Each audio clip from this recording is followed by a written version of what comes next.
Welcome back, folks. It's a rare occasion when both Amore and John Altavilla are on the same set. It's like getting Kanye and Jay-Z together here. I'm impressed. Who's Kanye and who's Jay-Z? I don't know about that one. You are the UConn. If I'm Jay-Z, I should be taking care of the baby right now. That's right.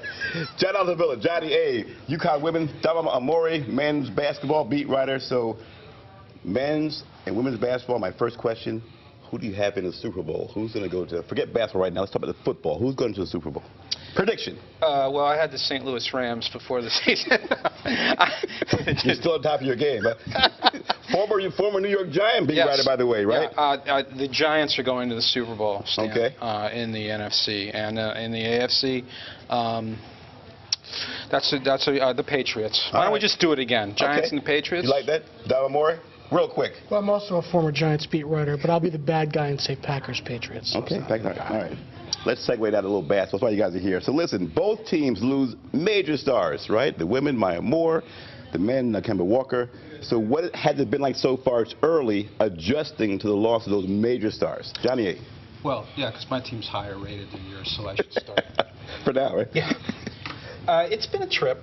They've played really well, Stan, and they came very close to winning their 2 road games against Baylor and Notre Dame. In fact, they had both games wrapped up and just sort of disintegrated at the end. Missing Maya Moore. Well, that's right. Very good. But they need to find the new Maya, and that's the process they're going through right now. And Bria Hartley has sort of taken the reins offensively. But what they really need more than anything is a leader. And they don't really have someone to hold their teammates accountable. Who do you think will be the leader? You think Bria Hartley? Kelly Ferris, the junior guard, is a very intense kid. I think she's starting to emerge a little bit as the leader. But they're still good. They're still going to go to the Final Four, I think. They're just not what they used to be, but that's okay, right? You know, you raised a good point. Any great team, both of you guys know, with any great team, you got to be able to say, whose team is this? With UConn last year, it's Kemba Walker. Amore, whose team is this now? Well, that's the problem. Certainly they've played, you can't say they've played terribly. They're 13-3. But Kemba did so many different things for the team. He was the top scorer, he was the best ball handler, and he was the leader. And they really almost need 3 people to fill those roles. Shabazz Napier is the most likely candidate, certainly to be the ball handler. But he is struggling to get his teammates to respond to him. Why? Because he's not Kemba, or there's something where he's not probably because he's not Kemba, or for whatever reason, he's not effective in getting them the ball the way they're hoping for him to get them the ball, or they're not effective in giving him those opportunities. The scoring load's been picked up pretty nicely by Jeremy Lamb. That's been filled.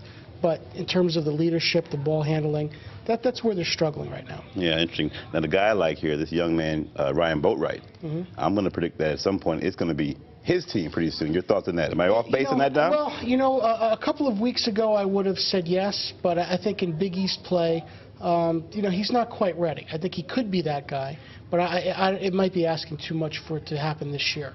He still has a ways to go, a lot to learn, and a lot of maturing to do. He's going to be a star, though, I would think. Yeah. He's going to be what? I think Ryan Boatwright's going to be a star. Yeah, I mean, he's got that kind of personality and that kind of potential. But I think watching him play in the Big East, I think it's going to take him a little while. Yeah, the thing with watching UConn men, I'll go back to the women in 1 second. With men watching them, you say, okay, is it a point guard problem with Napier? Is it Andre Drummond? You have this new kid coming in, big kid. He's considered the consensus top player in the country. He's starting to emerge now. You could argue that they'll go as far as Drummond. They could argue they could go as far as Napier.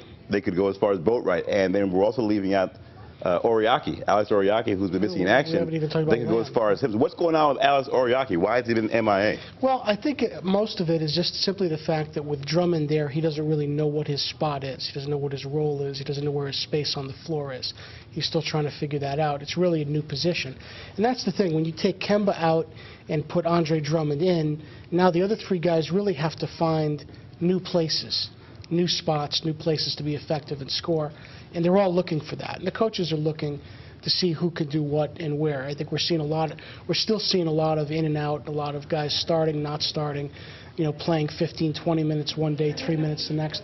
Because I think there are 3 or 4 roles on this team that just haven't been figured out yet. How about for the women now? Gino Auriemma, how's he dealing with having to figure out some roles? And here's a guy who loves to win, and even 1 or 2 losses can get him off his game a little bit, from an emotional standpoint.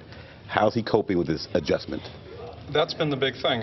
The adjustment on this team has been the interesting thing to watch. They have new dynamics, as all new teams do, and he's trying to figure out how to make them all work. One of his big experiments in the Providence game earlier this week was trying to get the ball inside to Stephanie Dolson, their 6'5" center. Their point guards are having a little trouble getting the ball to her because they're moving her around on the floor, trying to get her open because she's constantly double-teamed without Maya around. So they're moving her high post, low post, mid post, and since the guards don't know where she's going to be half the time, they're having trouble getting her the ball. So Stephanie Dolson hasn't had a chance to score much. On the outside, Bria Hartley has been really their only consistent scorer. Kalina Mosqueda-Lewis, the new Maya, who wears number 23. A lot of pressure on her, right? Significant amount of pressure. She made a big mistake at the end of the Notre Dame game by throwing the ball away with 4 seconds to play. That cost UConn a chance to win that game in regulation. But she's a tremendous kid, a hard worker, and a dynamic shooter. Once she gets more comfortable with the program, I think we're going to see this. But, for UConn fans, UConn women's fans, I think the important thing to remember about this year, as much as they want to win the championship, is that it's going to be a scene setter. Right. For the next 2 or 3 years down the road. Right? Find the chemistry. Right, and the class they have coming in next year, Stan, is a pretty dynamic class, and it's going to build upon what they grow this year. And so be patient. Be patient. Be patient, right. All right. Yeah. 30 seconds real quick here. Paul Pendergast, AD, who was coming in as the interim AD, and then said, you know what, I don't want this job. What's the inside story there? Here's a guy who's a master fundraiser. Was he in over his head? 10 seconds? No. I think he came in, he did a favor for the university that he loves, brought in $4.5 million for the practice facility, and now he's going to get the job that he's probably qualified for, right? Well, yeah, I think he's going to do the job that he enjoys, the job that he's very, very good at, and with the Big East upheaval, that really changed the dynamics of that job, maybe in a way he didn't want it. I got to run. Mikey, run that Calhoun quote-unquote punch real quick while we're closing out. The issue, Don, when we're talking, will this a punch? Will this be a big deal? Calhoun, the alleged poke of this young man, will it be an issue here? Real quick, will it have staying power, or will it be just blow away? I think it'll blow away. I mean, it doesn't look good, but no, I don't think it's a huge deal. All right, we got to run. Thanks to all our guests, folks. Remember to catch our shows, ctnow.com/Stan. Friend us on Facebook. Follow us on Twitter. For the good folks here at Fox Connecticut, I'm Stan Simpson. The Morning News is next.